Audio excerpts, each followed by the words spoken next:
very well be like my next endeavor after I finish up this and I get barteries are moving a little bit better. Because yeah, like half of this, all of this poetry, like half of the stuff I write, like rhymes and could easily be converted into rap. Um, so like once this is in a book format, I might very well go through and be like, hey, let's tweak some of it and like see how it flows with various beats and rhythms and stuff, and see if I can invent a very strange new platform of like Holy Ghost Rhapsody rap. Holy Ghost Rhapsody rap. I like it. Hey, divine inspired like stuff is pretty much what the industry like is missing. I mean, because you're artists that actually hold true to something that actually is constructive. There's some people fighting the good fight out there. Dax is fighting the good fight out there, and NF is fighting the good fight. I've never heard the name. What kind of music is hip hop? I'm guessing. You never heard of Dax or NF? Neither.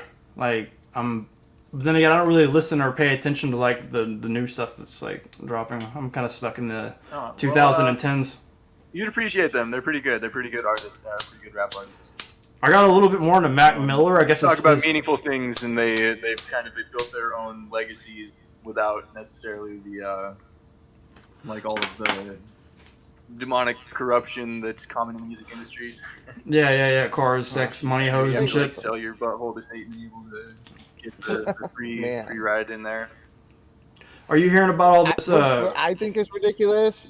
People do it unironically, but it's they hold to Satan, like for real. Oh yeah.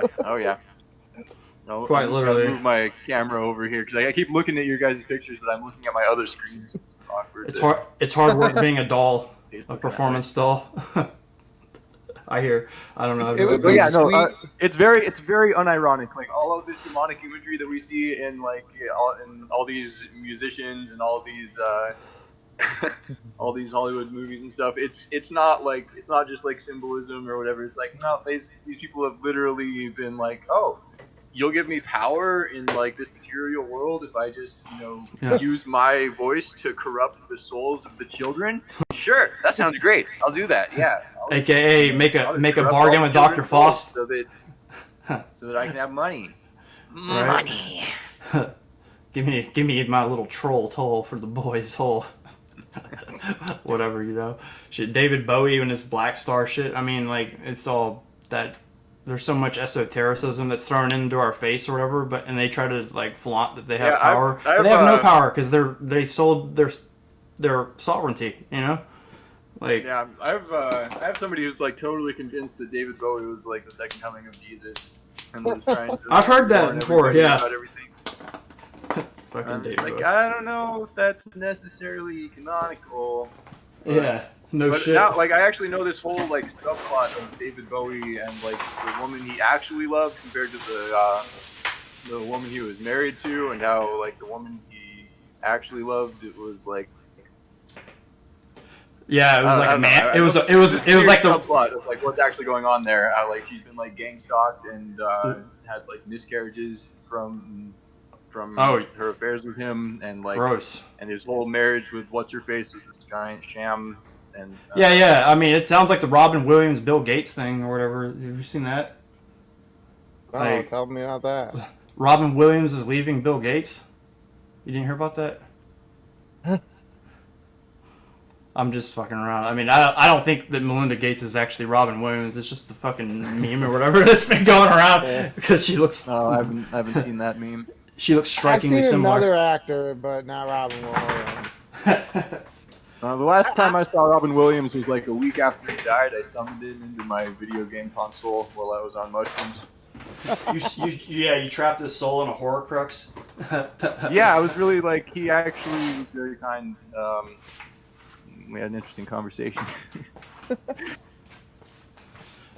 Oh shit! Sorry, I'm trying to find my lighter. Yeah, I get along very well with suicide victims. I relate quite deeply with their trauma.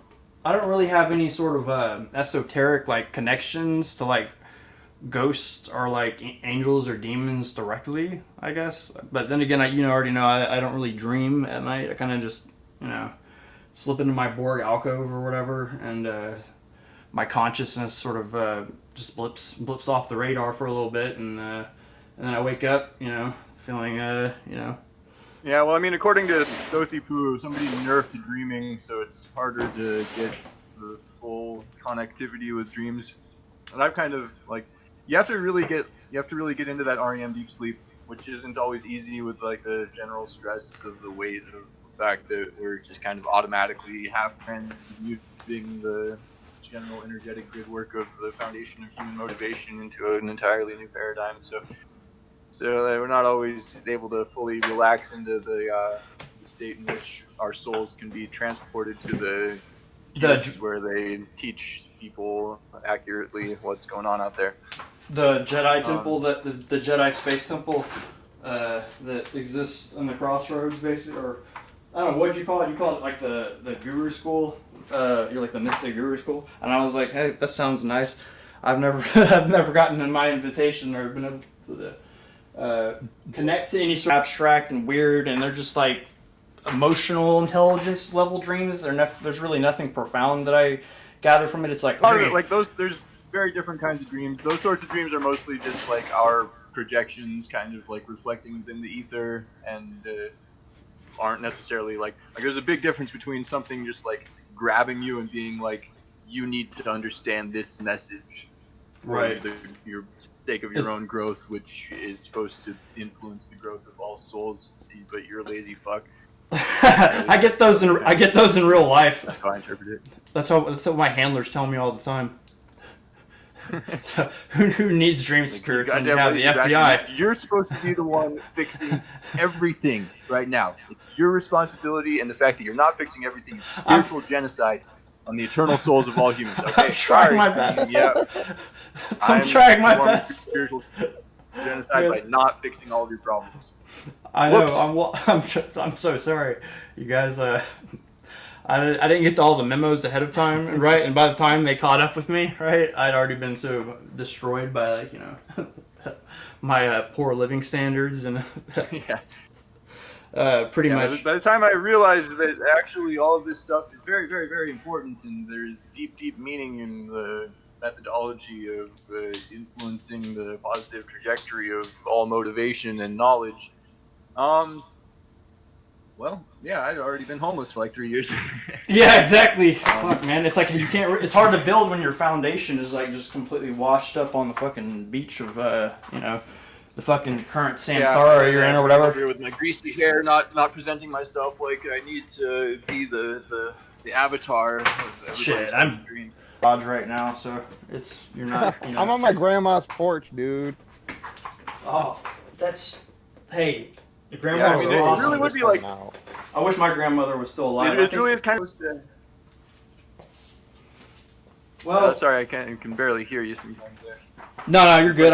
Where is my cult? Like, my cult is supposed to be watching out for me, so that when I show up here, they can just give me like $100,000 to start building the businesses that define the future of society. But I just have to start with nothing and fix everything with nothing. Great. A Theosophist nobody expects me to fix everything anyways, except for me.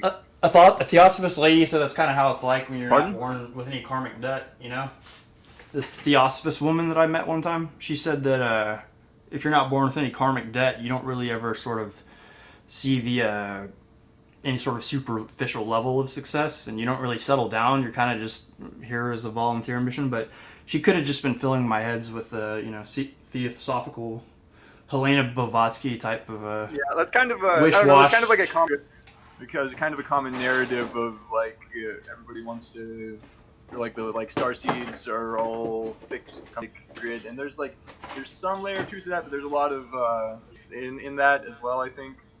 Yeah, because there's like some people who are just like, if you're not